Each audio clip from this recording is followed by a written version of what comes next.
आज गुहागरचे सहदेव बेटकर यांनी काँग्रेसमधून आज ठाकरेंच्या शिवसेनेमध्ये प्रवेश केला। यावेळी मातोश्रीवर रत्नागिरी जिल्ह्यातल्या कार्यकर्त्यांनीही उपस्थिती लावली होती। यावेळी बोलताना संजय राऊतांनी उद्धव ठाकरेंना श्रीकृष्णाची उपमा दिली। तर कुरुक्षेत्रावरील महायुद्ध आता आपण जिंकणारच असा दावाही त्यांनी केला। तर कोकण परत पादाक्रांत करणार असल्याचा विश्वासही उद्धव ठाकरेंनी व्यक्त केला।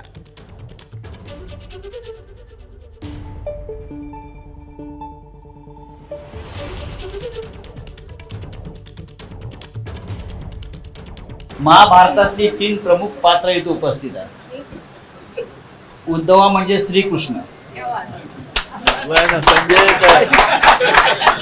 संजय आहे आणि सहदेव हे फार महत्वाचं पात्र होतं।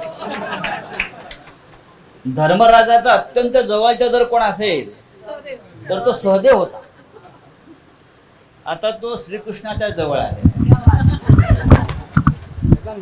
आपण सगळे शिवसेनेचे कार्यकर्ते, शिवसैनिक आहात आणि सहदेवांच्या येण्यानं हे जे नवीन कुरुक्षेत्रावरती महायुद्ध सुरू झालेलं आहे, हे युद्ध आपण जिंकणार आहोत कोकणातलं। आता अनेकांनी सांगितलं सहदेवांना, आता हे शेवटचं मैदान, आता मैदान बदलायचं नाही।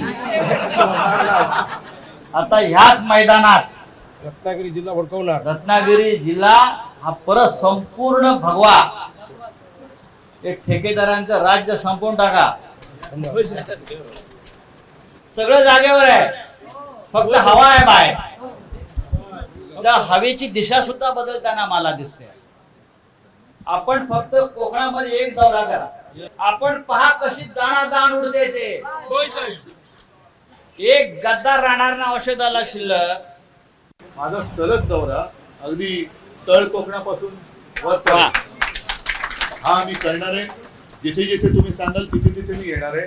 पण तोपर्यंत सहदेवराव, तुम्ही आता शिवबंधन बांधलेलं आहे।